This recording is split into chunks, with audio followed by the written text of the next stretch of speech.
Hello दोस्तों। तो हम लोग का जो जेपीएससी सीडीपीओ का एलएसडब्ल्यू का जो सीरीज चल रहा था उसमें हम लोग आज देखेंगे प्रीवियस ईयर का क्वेश्चन। कुछ कमेंट्स आया था, ठीक है, जिसमें स्टूडेंट्स कह रहे थे कि क्योंकि इसमें सिर्फ फोर जेपीएससी का क्वेश्चन का रिव्यू कराया था, तो बोल रहे थे कि फर्स्ट जेपीएससी सेकंड जेपीएससी भी क्वेश्चन का रिव्यू करा दीजिए थोड़ा सा, तो अच्छा रहेगा। इसमें एक बात आप लोग को ध्यान देना है कि जो क्वेश्चन आप लोग को इसलिए यहाँ पर रिव्यू कराया जा रहा है ताकि आप लोग मेंस का तैयारी अच्छे तरीके से कर सकें, ठीक है।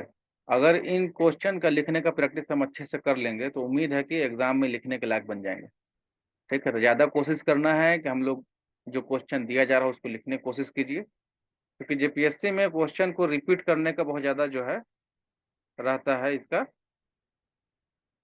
टेंडेंसी रहा, ठीक है। तो यहाँ पर जो भी क्वेश्चन दिया जा रहा है इसको जो है आप लोग प्रैक्टिस कीजिएगा लिखने का, ठीक है। और अगर आप कहिएगा तो इसका पीडीएफ भी अवेलेबल करा दिया जाएगा, आप कमेंट बॉक्स में जरूर बताइएगा, ठीक है। तो चलिए आज जो हम लोग डिस्कस करेंगे एलएसडब्ल्यू पेपर वन का जो फर्स्ट जेपीएससी में क्वेश्चन आया हुआ है उसका हम लोग डिस्कस करेंगे, ठीक है। तो फर्स्ट जेपीएससी में जो क्वेश्चन आया है उसका हम लोग डिस्कस करेंगे। तो यहाँ पर देखिए पहला क्वेश्चन आया हुआ है। क्योंकि पहला क्वेश्चन आपको बताया था 5 क्वेश्चन लिखना होता था, उसमें फर्स्ट क्वेश्चन जो है ये अनिवार्य है, ठीक है। तो पहला क्वेश्चन ये जो अनिवार्य वाला है इसमें जो है लगभग 7-8 क्वेश्चन रहता है, इसमें 4 क्वेश्चन आपको लिखना है इस फर्स्ट वाले से। तो पहला है उपनिवेशवाद और भारतीय श्रमिक, माने कोलोनियलिज्म और एंड इंडियन वर्कर। सेकंड है श्रम कानून और भारतीय निर्यात, labour law and Indian sports. तीसरा है कारखाना निरीक्षक, फैक्ट्री इंस्पेक्टर, ठीक है। और नेक्स्ट है, देखिए, चौथा जो है संगठित और असंगठित क्षेत्र, माने ऑर्गेनाइज और अनऑर्गेनाइज सेक्टर। पांचवा जो है वह आईटूक है, all India trade union committee. और नेक्स्ट है उचित मजदूरी पर समिति, मैंने कमिटी ऑन फेयर वेजेज। तो ये इतना क्वेश्चन दिया हुआ था जिसमें से आपको जो है 1 2 3 4 5 6 में से 4 क्वेश्चन का आपको आंसर करना था। देखिए ये सब कहीं ना कहीं जो है ना आपका जो पेपर वन में जितना भी सिलेबस दिया हुआ उसी में से पूछा है। जैसे श्रम कानून एक टॉपिक ही हम लोग का है, तो श्रम कानून के बारे में आपको बताना है कि श्रम कानून क्या है, ठीक है, और श्रम कानून का क्या उद्देश्य है। इस वाले में बेसिकली चूंकि इसमें 100 वर्ड में 200 वर्ड में लिखना है, ये चैलेंजिंग है श्रम कानून के बारे में, या किसी भी टॉपिक के बारे में लिखना है 200 वर्ड में। तो इसका जो भी एस्पेक्ट है, जो भी डायमेंशन है, उसको मोटा मोटे हर डायमेंशन को टच करना है, उसका कुछ ना कुछ पॉइंट लिखना है, ठीक है। जैसे कारखाना निरीक्षक है, ये फैक्ट्री एक्ट से पूछा। संगठित असंगठित क्षेत्र है, तो जानते हैं संगठित क्षेत्र किसको कहते हैं, असंगठित क्षेत्र किसको कहा जाता है, ठीक है, बेसिक बात। आईटुक के बारे में थोड़ा सा लिखना है। तो इस तरह से ये जो है कुछ पॉइंट जो है पहला में से ये लिखना है, पहला क्वेश्चन। अब देखिए सेकंड क्वेश्चन। सेकंड क्वेश्चन है भारतीय संविधान में कामगारों के हितों की रक्षा के लिए रखे गए 5 विभिन्न प्रकार के प्रावधानों की चर्चा करें, ठीक है। क्या मूल अधिकार में काम करने के अधिकार को शामिल किया जा सकता है? वैसे मामले में किसी राज्य सरकार की क्या जिम्मेदारी होगी? पूछा discuss 5 different types of provisions kept in the Indian Constitution to protect the interest of workers. Can the right to work be included in the fundamental rights? What will be the responsibility of any state government in such a case? तो इसका 3 part है question का, ठीक है। इन तीनों पार्टों को अलग अलग डील करना है, 1 2 और 3। पहला में यह है कि संविधान, भारतीय संविधान में जो कामगारों का हितों का रक्षा किया गया है उसे 5 विभिन्न प्रकार का प्रावधान क्या है उसको चर्चा करना है। तो सबसे पहले जैसे प्रस्तावना में है, ठीक है, फिर फंडामेंटल राइट में है, फिर डीपीएसपी में है। इन सब के बारे में जो भी है उसको हम लोग को चर्चा करना है। तो उसको कहना है क्या मूल अधिकार में काम करने का अधिकार को शामिल किया गया है। देखिए काम का जो अधिकार है यह बेसिकली जो है डीपीएसपी जो नीति निर्देशक तत्व है संविधान का, ठीक है, उसमें दिया गया है आर्टिकल 41 और 43 के तहत, ठीक है, काम पाने का रोजगार का अधिकार। और अगर जो फंडामेंटल राइट में डायरेक्टली तो नहीं है, लेकिन अगर देखा जाए तो आर्टिकल जो 21 है इसको इसमें जोड़ा जा सकता है, क्योंकि ये राइट टू लाइफ है, जीवन जीने का अधिकार है। जीवन जिएगा कैसे? खाएगा नहीं तो जिएगा कैसे? और खाएगा कब? जब रोजगार होगा, कमाएगा तभी तो खाएगा। हालांकि ये अभी डिक्लेयर नहीं है, लेकिन इसको जोड़ा जा सकता है। अच्छा, वैसे मामले में किसी राज्य सरकार की क्या जिम्मेदारी होगी? राज्य सरकार के यहाँ पर जिम्मेदारी बताना है कि क्या है, इसको इम्प्लीमेंट, क्रियान्वयन का, इसके लिए कानून बनाने का, क्रियान्वयन नीति बनाने का, ये सब इसका जो है जिम्मेदारी हो सकता है। तो सेकंड क्वेश्चन था ये। थर्ड क्वेश्चन, स्वतंत्रता प्राप्ति के बाद की अवधि में भारत में श्रम कानून का एक संक्षिप्त इतिहास लिखें। Right a brief history of labour law in India in the post independence period. पूरा लेबर लॉ के बारे में, श्रम कानून का एक पूरा इतिहास लिखना है। कारखाना अधिनियम 1948 के अधीन निम्नलिखित शब्दों का अर्थ क्या है?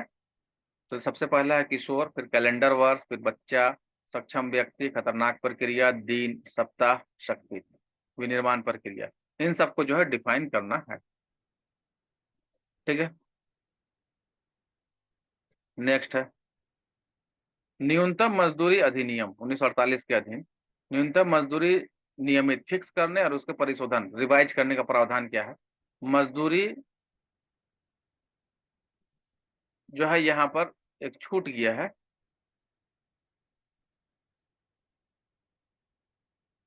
यहाँ पर जो है ना, मजदूरी जो है, क्या मजदूरी?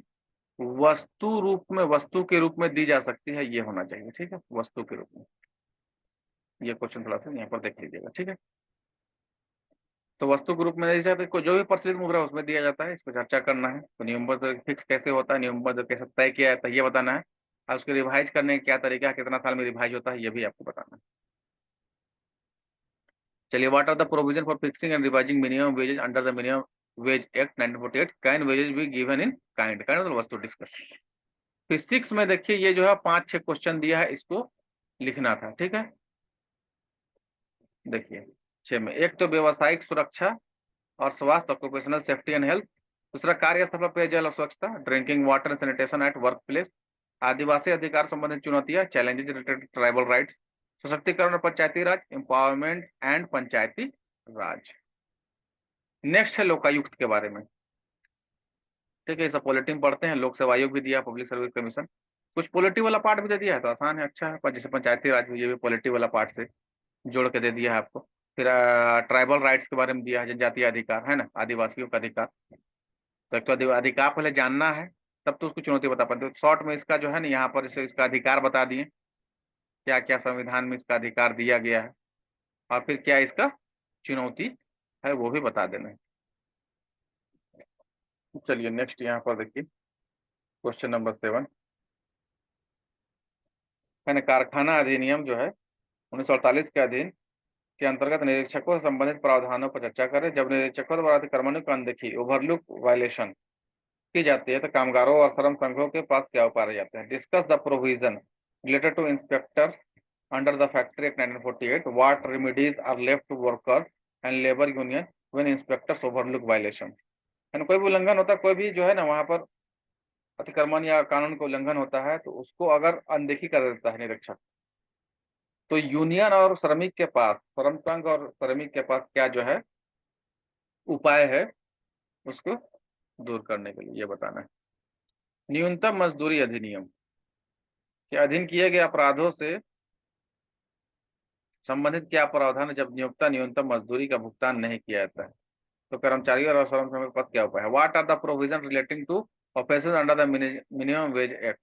व्हाट रेमेडीज डू एम्प्लॉयज और labour unions have when the employers doesn't pay minimum wages? ठीक है, तो न्यूनतम मजदूरी अधिनियम के तहत जो है क्या जो है अपराध है उसको बताना है, और उसके लिए क्या जो है एम्प्लॉयर या लेबर यूनियन क्या जो है उसका रेमेडी के लिए, उसको दूर करने के लिए क्या उपाय, इस एक्ट के बाद क्या उपाय बताया गया है वो बताना है। चलिए नेक्स्ट है प्रसूति हित लाभ अधिनियम 1971। मातृत्व हित लाभ के बारे में बताया, इस प्रकार के अधिष्ठानों पर लागू होता है। इस अधिनियम के अनुसार मातृत्व लाभ क्या है? ठीक है, मैटरनिटी बेनिफिट एक्ट देखिए 1961 is applicable to which type of establishment? What is maternity benefit as per this act, इस एक्ट का मैटरनिटी बेनिफिट क्या होता है ये आपको पूरा डिफाइन करना।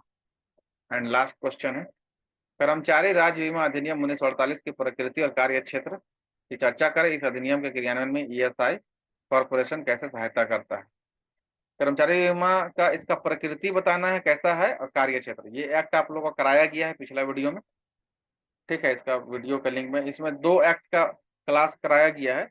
एक जो है इम्प्लॉइज कंपनसेशन एक्ट 1923 कर्मकाज क्षतिपूर्ति अधिनियम, और एक जो है इम्प्लॉइज स्टेट इंश्योरेंस एक्ट 1948। ये दोनों का जो है आपको जो है वीडियो अवेलेबल कराया गया है। इसका मेन पॉइंट, इसका आलोचना और जो कार्य क्षेत्र है, प्रकृति है, इन सब का। तो इसका जो है वीडियो का लिंक इसमें दे दिया जाएगा, आप देख लीजिएगा। ये हो गया जेपीएससी 1 का क्वेश्चन, ठीक है, आप लोग के सामने लाया गया था।